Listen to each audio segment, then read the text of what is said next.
चलिए, is first law of Faraday. Okay, तो क्या देखो बेटा, क्या लिखे, the first law of Faraday during electrolysis. एक बार भी समझो, याद होना चाहिए। हमारे स्कूल के बच्चे ने, जस रांडाले ने, जब यहाँ फ्रेशर में नीट निकाला है, तो आप भी निकाल सकते हो। ईमानदारी से काम करना है आपको घर में, ठीक है। तो during electrolysis process the deposit or liberated quantity of substance proportional to the charge flown by battery. Okay, तो बेटा इस पूरी डेफिनेशन को फार्मूले में चेंज कर लेते हैं हम लोग। तो W proportional to Q। W क्या है बेटा, deposit quantity of substance, deposit quantity of substance, deposit quantity of substance W proportional to Q बेटा। ओके गाइस, अब बेटा प्रोपोर्शनल साइन हटाएंगे तो कोई ना कोई कांस्टेंट तो लेके आएंगे, वो कांस्टेंट के बारे में मैं जिक्र अभी करूंगा। तो बेटा W इज इक्वल टू, बेटा बहुत ही प्यारा न्यूमेरिकल है और रीजनिंग क्वेश्चन अच्छे आते हैं इससे। W is equal to ZIT ZQ बेटा। ये जो Z है ना बेटा, it is a proportional constant. Z जो है बेटा एक कांस्टेंट है। डिफरेंट एटम्स, जो एटम आयन या मॉलिक्यूल यहाँ डिपॉजिट होंगे, डिफरेंट एटम आयन या मॉलिक्यूल के लिए, ध्यान देना मैं क्या बोल रहा हूँ, डिफरेंट एटम आयन या मॉलिक्यूल के लिए Z की वैल्यू डिफरेंट बट कांस्टेंट होती है। सोडियम के लिए different but particular constant, potassium के लिए डिफरेंट, क्लोरीन के लिए डिफरेंट, ऑक्सीजन के लिए different. Okay guys, but particular atom के लिए कांस्टेंट होती है बेटा। ओके गाइस, जो भी सब्सटेंस डिपॉजिट होगा उसके नेचर पर Z की वैल्यू डिपेंड करेगी, लेकिन एक पर्टिकुलर सब्सटेंस के लिए कांस्टेंट रहेगा Z। ओके गाइस, ध्यान देना बेटा अच्छे से। तो अब बेटा Q इजिकल टू IT आपने पढ़ी है फिजिक्स में। ओके, तो बेटा W deposit quantity is equal to ZIT, ठीक है बेटा। यह है बेटा first law of Faraday. Faraday के इलेक्ट्रोलाइसिस एक्सपेरिमेंट का फर्स्ट लॉ है बेटा, सीधा लॉ है कि बैटरी से जितना ज़्यादा करंट आप फ्लो करेंगे लॉन्ग टाइम तक के लिए, मीन्स चार्ज फ्लो करेंगे, उतना ज़्यादा अधिक से अधिक क्वांटिटी में सब्सटेंस डिपॉजिट होगा। ओके गाइस, कहाँ डिपॉजिट होगा बेटा, इलेक्ट्रोड की सरफेस पर। ओके, याद रखिएगा अच्छे से, ठीक है। तो W इज इक्वल टू क्या बेटा, ZIT, the first important equation. अब बेटा Z के बारे में, Z के बारे में जान लो। Z बेटा इस कांस्टेंट का नाम है electrochemical equivalent, electrochemical equivalent. This electrochemical equivalent, ठीक है बेटा। और Z इजिकल टू होता है बेटा, आगे मैं इसको प्रूव करूंगा जब फर्स्ट और सेकेंड लॉ में रिलेशन पढ़ाऊंगा। Z इजिकल टू होता है बेटा E/F, ठीक है। E है बेटा इक्विवेलेंट वेट, जो कल बात किया था मैंने, कल के लेक्चर आप देख सकते हो यूट्यूब पे। E क्या है बेटा, equivalent weight of any substance which deposit or liberate on electrode. तो E क्या है बेटा, इक्विवेलेंट वेट। और F क्या है बेटा, फैराडे चार्ज। तो बेटा जो Z एक कांस्टेंट है, ये दो कांस्टेंट का रेशियो है। E क्या है बेटा, इक्विवेलेंट वेट, और किसी एक पर्टिकुलर एटम आयन या मॉलिक्यूल के लिए, अरे क्या बोल रहा हूं भाई, किसी पर्टिकुलर एटम आयन या मॉलिक्यूल के लिए जो E का वैल्यू है बेटा वो फिक्स होता है, और यह फैराडे चार्ज है, ये भी कांस्टेंट है। तो बेटा ये दो कांस्टेंट का जो रेशियो है वो Z के इक्वल होता है। Z is equal to E/F। E क्या है बेटा, बोलो, इक्विवेलेंट वेट।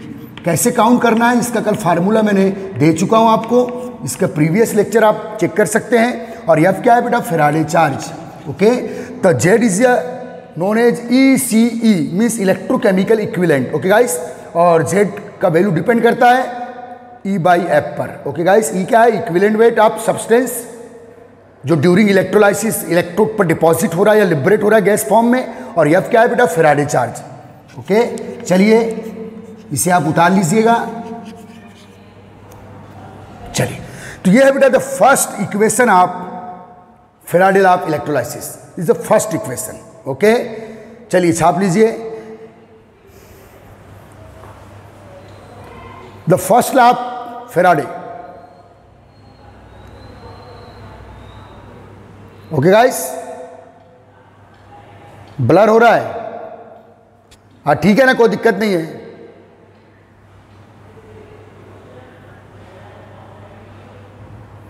स्क्रीन ब्लर हो रही है। ओके,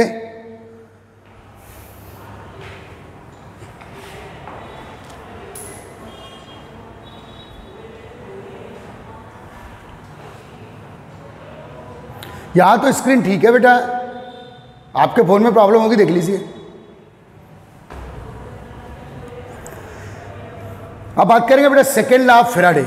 ये फर्स्ट लॉ ऑफ फैराडे का फर्स्ट इक्वेशन इंपॉर्टेंट कर लो।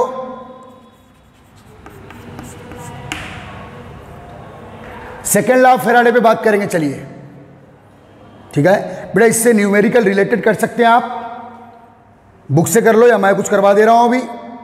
बेटा z की वैल्यू क्या है बेटा, e बाई एफ, तो इसे w is equal to e by F I T. बहुत ही इंपॉर्टेंट इक्वेशन है बेटा, जो कल हम लोग न्यूमेरिकल बना रहे थे प्रीवियस लेक्चर में, वो सेम न्यूमेरिकल जो सेंस लगा के बना रहे थे, वो आप इस फार्मूले से भी वो न्यूमेरिकल्स बना सकते हैं।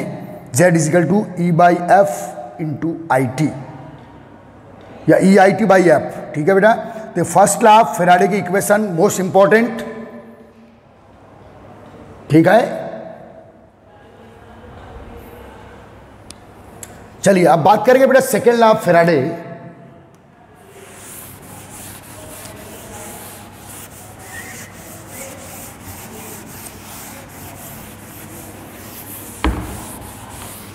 सेकेंड लॉ ऑफ फैराडे की बात कर रहे हैं भाई।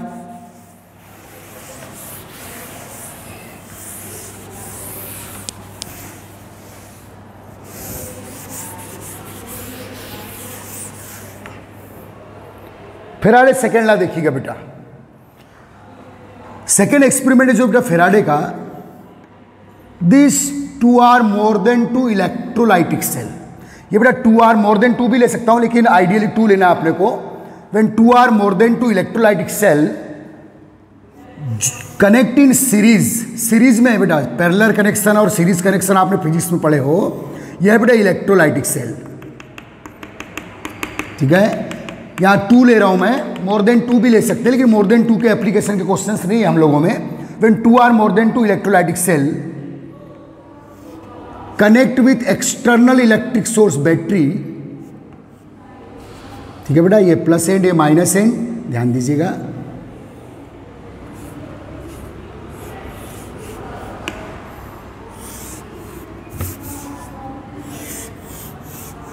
दिस 2 इलेक्ट्रोलाइटिक सेल बेटा, इसको सीरीज में कनेक्ट करना है, ओके। सपोज बेटा यहां आपने कॉपर सल्फेट का सॉल्यूशन फिलअप किया है इन दिस सेल, और इस सेल में बेटा आपने सिल्वर नाइट्रेट का सॉल्यूशन फिलअप किया है। समझना अच्छे से, यहाँ कॉपर सल्फेट का सॉल्यूशन और यहाँ सिल्वर नाइट्रेट का सॉल्यूशन, दो अलग अलग इलेक्ट्रोलाइटिक सेल है बेटा। दोनों को एक ही कॉमन बैटरी से अटैच किया हूँ, सीरीज में अटैच किया हूँ। सीरीज एंड पैरेलल कनेक्शन आपने पढ़े हो, ओके गाइस, फिजिक्स में पढ़े हो बेटा।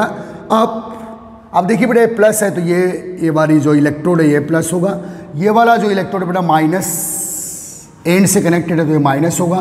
तो बेटा इस इलेक्ट्रोलाइटिक सेल का ये कैथोड हुआ, तो ये फिर ऑलरेडी एनोड होगा, अंडरस्टूड है, ठीक है। ये बेटा एनोड हुआ तो ये कैथोड होगा, अंडरस्टूड है। और बेटा इन्हें दोनों को आप ऐसे कनेक्ट कर दीजिए, ये कहलाता है बेटा सीरीज कनेक्शन। यहाँ आपने कॉपर सल्फेट का सॉल्यूशन फिलअप किया और यहाँ आपने सिल्वर नाइट्रेट का सॉल्यूशन फिलअप किया। तो बेटा यहाँ आपके पास copper 2+ ion and sulphate ion है एनायन में, डिसोसिएट फॉर्म में। यहाँ आपके पास Ag+ ion and nitrate ion है बेटा, ठीक है, याद रखिएगा, in the solution dissociate form में। अब देखिए बेटा जो सेकेंड लॉ है फैराडे का, दिस बैटरी, ये डायग्राम बना लीजिएगा बेटा, ठीक है। अब देखिए बेटा यहाँ सिल्वर, मैं चलो यहाँ के केटायन को फोकस कर रहा हूँ, मैं यहाँ एनायन को भी फोकस कर सकता हूँ, चलो केटायन को फोकस कर रहा हूँ। यहाँ का केटायन है बेटा सिल्वर केटायन, यहाँ का केटायन है बेटा कॉपर 2+ आयन।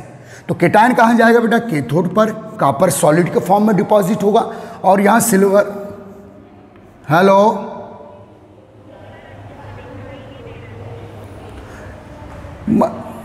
अटक भी रहा है, दिखाई भी नहीं दे रहा है, तो मैं क्या कर लूँ, ठीक है बेटा। अभी कंटिन्यूस रखो, मैं यूट्यूब पे डाल दूंगा लेक्चर, डिस्टर्ब मत करो, ठीक है, ओके आप, ओके।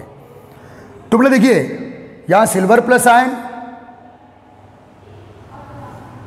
कैथोड पर डिपॉजिट होगा बेटा, तो सिल्वर सॉलिड के फॉर्म में डिपॉजिट होगा। यहाँ मैं केवल फोकस किसे कर रहा हूं, इस सॉल्यूशन के केटायन को, सिल्वर आयन को, और इस सॉल्यूशन के कॉपर 2+ आयन को। यहां बेटा कॉपर सॉलिड के फॉर्म में डिपॉजिट होगा, कॉपर सॉलिड, ठीक है, okay guys.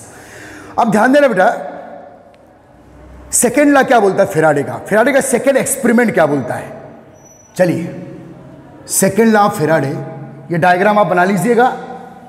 Second law of Faraday,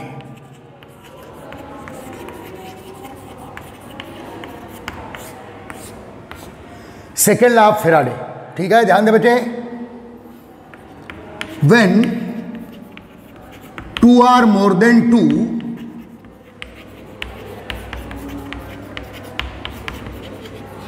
electrolytic cell, when two are more than two electrolytic cell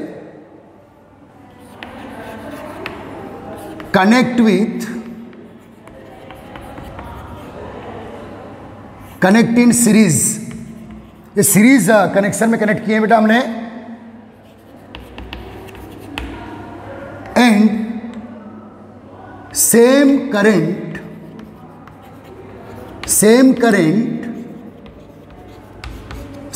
means I flow for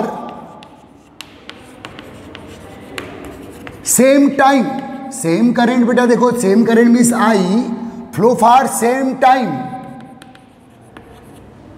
means T, ठीक है। तो I इंटू टी क्या हो गया बेटा? चार्ज। तो आप ऐसे भी बोल सकते हो, when two are more than two electrolytic cell connect in series, when same charge flown by between both cell, जो सीरीज में कनेक्ट है, ठीक है बेटा, same time, then deposit quantity of substance,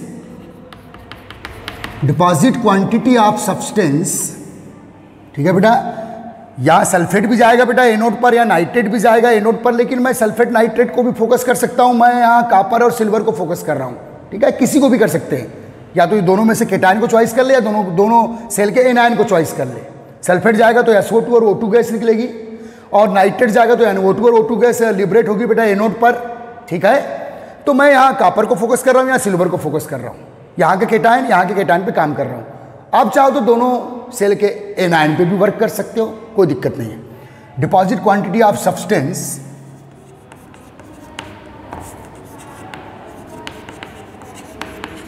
equal to, यह है बेटा main point, deposit quantity of substance equal to their equivalent weight. अब देखिए बेटा, सिल्वर का जो सिल्वर 1+ आयन है बेटा, कल बता चुका हूं मैं, कल के प्रीवियस लेक्चर में, सिल्वर 1+ आयन है, इसका एटॉमिक वेट क्या होता है बेटा? 108, और इसकी वैलेंसी क्या है बेटा? 1+, तो 108/1। तो इसका इक्विवेलेंट वेट भी क्या हुआ बेटा? इक्विवेलेंट वेट EW लिख रहा हूं मैं, ये भी 108 ही होगा। और बेटा ये कॉपर है, कॉपर 2+, कॉपर का बेटा 63.5 करीब है, ठीक है।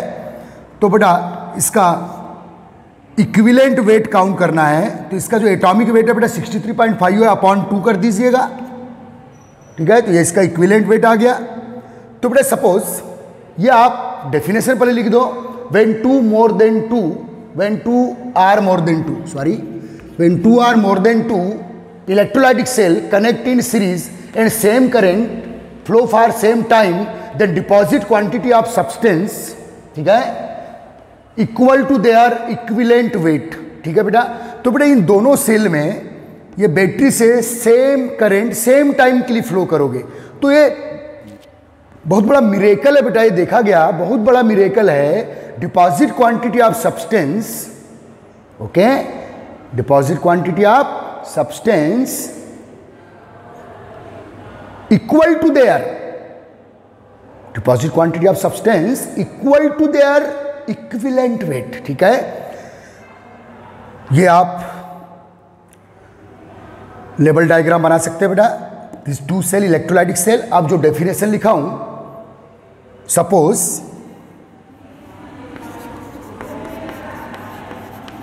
ठीक है, the equivalent wait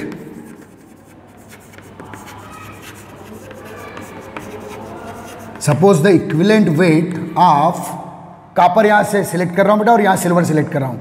equivalent weight of copper is E1 या EW1 लिख सकते हो बेटा, EW1 and equivalent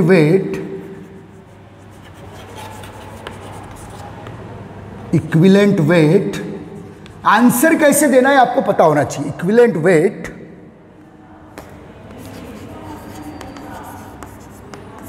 of silver is EW2, then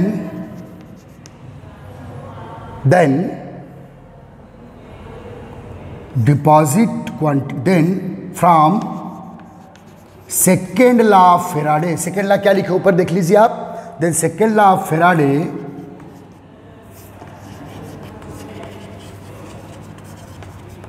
yes क्या बेटा, W1 it is the deposit quantity of copper, W1 is equal to EW1, W1 क्या बेटा deposit quantity of copper, and W2 क्या बेटा deposit quantity of silver is equal to EW2।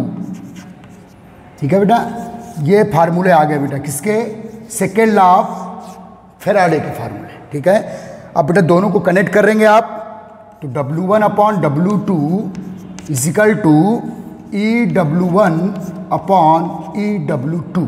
Okay guys, तो ये बेटा main formula, ये है main formula. ये इंडिविजुअल डिफरेंट सब्सटेंस के लिए काउंट किए, दोनों सेल बेटा चूंकि सीरीज में कनेक्ट है तो दोनों में रेशियो आएगा W1 upon W2 is equal to EW1 upon EW2।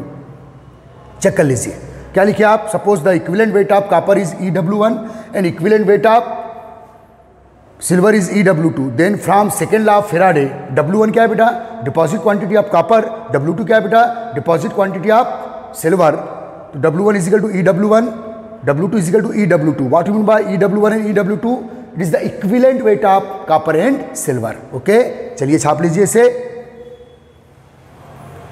बेटा जो प्रॉब्लम्स आ रही है टेक्निकल उसको हम लोग क्लियर करेंगे, अभी तो आप जितना है बाकी है आपको यूट्यूब पे भेज दिया जाएगा आज। ठीक है, चलिए काउंट कर लीजिए, ऑफ कर रहा हूं बेटा मैं।